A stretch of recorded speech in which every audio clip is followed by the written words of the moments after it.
UP के पूर्व deputy CM और राज्यसभा सांसद डॉक्टर दिनेश शर्मा ने कहा, धनगर समाज का बहुत पुराना इतिहास है तथा आज से हजारों साल पहले धनगर समाज के लोग थे। जब महाराष्ट्र में मराठा विदेशी आक्रांताओं से लड़ाई करते थे तो धनगर समाज मराठों का साथ देता था। धीरे धीरे ये महाराष्ट्र और मध्य प्रदेश से होते हुए फिर यूपी में फैल गया। उन्होंने कहा, धनगर समाज का नाम विपक्ष की सरकार में गलत लिखने के कारण बाद में समस्या पैदा हुई तथा उनको मिलने वाली सुविधाओं पर प्रश्न चिन्ह लग गया। मुख्यमंत्री ने तो इस समाज को बहुत सम्मान दिया। धनगरों को विधायक और सांसद के चुनाव में टिकट भी दिए गए। उन्होंने स्पष्ट कहा कि धनगर समाज वंचित नहीं रहेगा। उन्होंने कहा कि आज जो ज्ञापन उन्हें दिया गया है उसे लेकर वे मुख्यमंत्री तथा अन्य नेताओं से मिलकर बातचीत करेंगे। कांग्रेस ने अनुसूचित जाति के लिए सबसे अधिक नुकसान किया।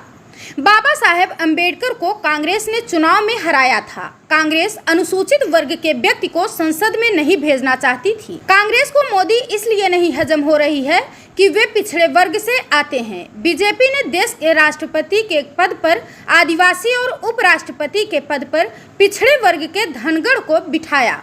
इतिहास साक्षी है कि बीजेपी ने अनुसूचित और पिछड़ी जात के लोगों को हमेशा आगे बढ़ाया। डॉक्टर शर्मा ने कहा कि जिस संविधान को बाबा साहब अंबेडकर ने बनाया उसी संविधान को लेकर कांग्रेस ये झूठा प्रचार कर रही है कि संविधान खतरे में है।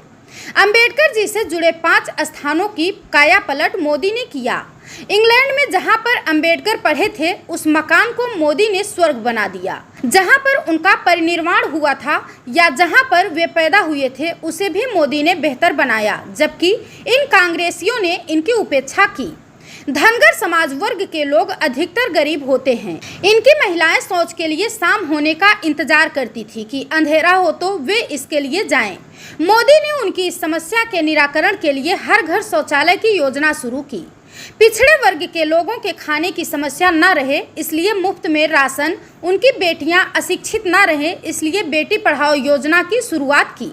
लड़की का विवाह होगा तो सरकार पैसा देगी, लड़की पैदा होगी तो कई हजार रुपए उसके खाते में पहुंच जाएंगे। उनका कहना था कि कांग्रेस या सपा के लोग ये नहीं चाहते कि पिछड़े वर्ग के लोग आगे आएं। उन्होंने कहा कि धनगर समाज की जो मांग है उसका वे उसे मुख्यमंत्री के समक्ष प्रस्तुत करेंगे। सांसद शर्मा ने कहा कि आजादी की लड़ाई में धनगर समाज ने मुगलों एवं कांग्रेसों के दांत खट्टे कराए। उन्होंने समाज के उपस्थित लोगों से कहा कि वे मोदी के नेतृत्व में उठ खड़े हों और संविधान खतरे में बताने वालों को मुंहतोड़ जवाब दें। आप कांग्रेस से कहें कि तुमने इमरजेंसी लगाकर संविधान को तोड़ा, तुमने जबरदस्ती नसबंदी कराकर संविधान को तोड़ा, तुमने जगजीवन राम को प्रधानमंत्री न बनाकर अनुसूचित वर्ग का अपमान किया, तुमने बाबा साहब अंबेडकर को हराकर उनका अपमान किया। मोदी ने दलित समाज को हमेशा आगे लाने का प्रयास किया। मोदी ने तो जातिगत वर्गीकरण अनूठे तरीके से किया। उन्होंने कहा कि समाज में 4 प्रमुख जातियां हैं। एक वर्ग गरीबी है, दूसरा वर्ग युवा है और तीसरा वर्ग महिला है तो चौथा वर्ग किसान है।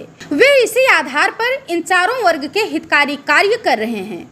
मोदी ने तो यहाँ तक कहा कि जाति से बड़ा हिंदू धर्म और उससे बड़ा राष्ट्र है, क्योंकि जब राष्ट्र ही नहीं रहेगा तो जाति कहाँ रहेगी। उन्होंने कहा कि इन सब में केवल एक ही जाति है और वो है हिंदू। उन्होंने जब ये कहा कि मुख्यमंत्री ने तो यहाँ तक कहा कि बटोगे तो कटोगे, तो वातावरण तालियों की गड़गड़ाहट से गूंज उठा। अपनी बात जारी रखते हुए डॉक्टर शर्मा ने कहा कि विरोधी दलों के नेता तो केवल एक काम ही कर रहे हैं कि जातिवाद का जाल फैलाकर उन्हें आपस में लड़ा रहे हैं, जिससे कोई जाति सशक्त ना होने पाए। उन्होंने कहा कि अहिल्याबाई होलकर राष्ट्र के लिए लड़ी थी, अंबेडकर पूरे समाज और राष्ट्र के लिए कार्य किए थे। उन्होंने कहा कि धनगर समाज को बंटना नहीं है।